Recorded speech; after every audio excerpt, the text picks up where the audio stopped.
there's an important question that's going to be on the ballot that we're all going to vote on in November, and it's going to affect Hawaii real estate and the economy in general. So I'm going to tell you what I think about it up next.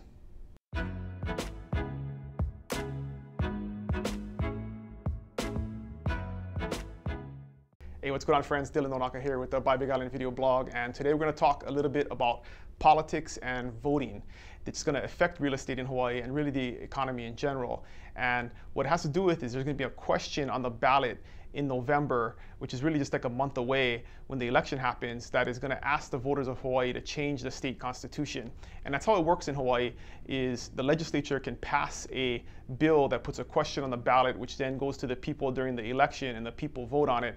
And if they approve it by a majority, then it changes the state constitution and allows for whatever the change is. And so in this case, I'm going to read you the question on what they're going to be asking. So the question says, shall the legislature be authorized to establish, as provided by law, a surcharge on investment real property to be used to support public education? And so what does that mean? Basically means, and they call it a surcharge because that's what politicians like to do, is change the language, but it's basically a tax, right? So they're asking if the people will allow the state legislature to impose real property taxes, and they're saying on investment property. We're going to address that in a second. The issue here is that only the counties right now are allowed to charge property taxes. So that's where all the county revenue comes from, is from property taxes. Right now, the state legislature or the state cannot charge property taxes. This amendment to the Constitution would change that and allow the state to levy property taxes on what they're calling investment property.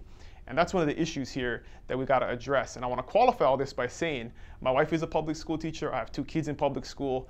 I would love for them to have more resources, but is this the best way to go about doing it? And does it do more harm than good? And that's what I'm going to address in this video today. So the first thing is it sounds pretty good on the face of it, right? Should we be able to tax investment property to give more money to public education? The problem with this is it's very vague. It's basically giving the legislature the power to do this and then figure out all the specifics later. And without the specifics, we got to ask a lot of questions. The first problem is investment property is not defined in this question. And it's simple to kind of say in the political sense, well, if it's an investment property, it must be somebody rich that owns it that can pay more taxes. And that's not necessarily the case. If you are a local family and you have 2 homes, is one of them going to be considered an investment property, and are you going to have to pay additional taxes on that? We're not sure. Every single business in the state is in some type of commercial property. That's not somebody's primary residence. Is that going to be called an investment property? Are the taxes going to be increased on that, which will then be increased on the tenants, which then they will pass that cost on to the consumer? And so that's an important thing to think about here, is that investment property, what does that mean? Are there going to be exemptions? Most homes that renters rent are second homes that somebody else owns, or they've moved away. They still own the home in Hawaii, but maybe they live in California or Vegas. Is that going to be considered an investment property because you don't live there? And if that's the case, and there's more property taxes imposed on those homes, that cost is going to get passed on to the renter, right? Or the business who's going to pass that cost on to the consumer. So at the end of the day, who ends up actually paying those costs? The end user is who pays these costs. Every time government increases a cost to do business, the business has to raise prices in order to cover those costs and continue to do business, and then that cost gets passed on to the consumer, or in this case, potentially the renter. So there's a lot of questions there that haven't been figured out yet, and leaving this wide open for the legislature to have this power is very risky.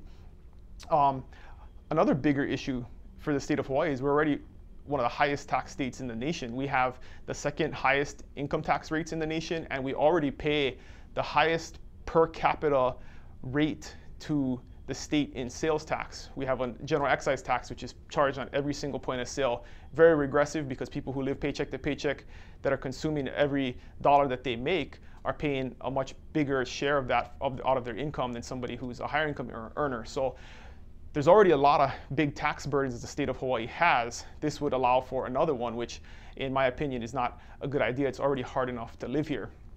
And then maybe the biggest issue here is that there is no guarantee that this will increase the Department of Education's budget. They're just saying that it should be used to support public education. Right now, all the money comes from the general fund. Say an additional $50 million or $100 million is generated by this new tax. There's nothing saying that the legislature won't reduce the general fund expenditures to the Department of Education by $100 million and then replace it with $100 million from property taxes. So they could at the end be breaking even. There's no guarantee that there will be any increase in the amount of money going to the Department of Education and benefiting the system at all. And then that leads to another question about that no one actually is addressing here is, are we really looking at, does the Department of Education need more money? And of course, we all want to support education, and we all want to support teachers, and we all want to support the kids. But in regular life, if your kids come to you and ask for an additional allowance, or if one of your employees comes to you and asks you for a raise or more money to buy more stuff, you're going to evaluate whether or not the money that's already available to them, that they're already spending, is being spent correctly. And just some quick facts about the Hawaii Department of Education. Right now, they get $14,000 per student is the budget. There's a $2 billion budget. Half of the state budget goes to education right now, and we're expending about $14,000 per student. The national average is $11,000, so we're spending well above the national average per student already in the Department of Education. There are 179,000 students in the Department of Education and 12,000 teachers, and that should mean that there should be a 16 student to teacher ratio. And if anybody has kids in public school, they know that that's absolutely not the case. So why is that? Where are all of these teachers, and where is this money being spent right now if they don't have enough? And this is something that's brought up over and over and over again, is audits or a deeper dive into how the Department of Education spends money to figure out if they're spending it correctly, because just giving them more isn't going to solve any problems that we currently have. And so these are all things that are not addressed in this very general question. And you might ask yourself, how the heck does this happen? How do politicians pass something like this and then let it get to this point, right? Because it sounds like a pretty bad idea, and I haven't heard any really good arguments for it other than the real general let's support education ideas, which are great, but that's not getting down to the nitty-gritty and any real factual substantive points. And so if you're asking yourself, how do we get here? It's pretty simple. The Hawaii State Teachers Association, the teacher union in Hawaii, is very powerful. You know, they have 12,000 members. Every teacher in the state is forced to be a part of it. They pay almost $700 a year in dues. So they raise a lot of money, and they spend a lot of that money on political contributions and political causes. And so they're very, very powerful, and every politician wants to be endorsed by the teachers.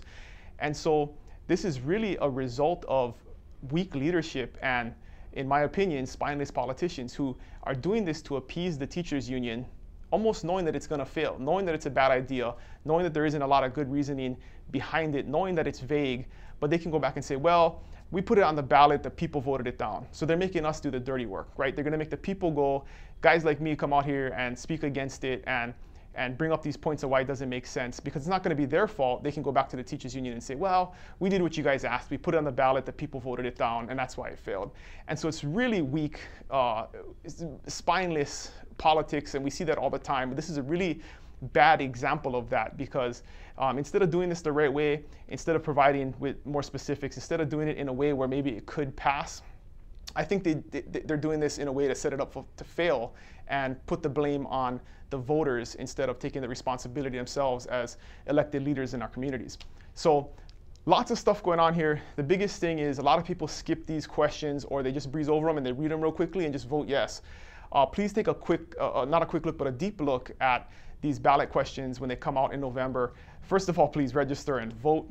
We can register all the way up to election day, and there's same-day registration now, so it's super easy to vote. But a wise man once said, we get the government we deserve. And if you don't vote and you don't like the way things are, then you're getting what you deserve. So get involved, get educated. I hope this helped out a little bit. If I'm wrong and you disagree, hey, put it in the comments or let me know, and I'd love to hear your opinion.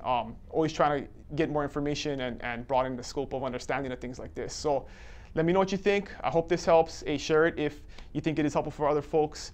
And again, thank you guys for watching, and I'll see you guys next week. Aloha.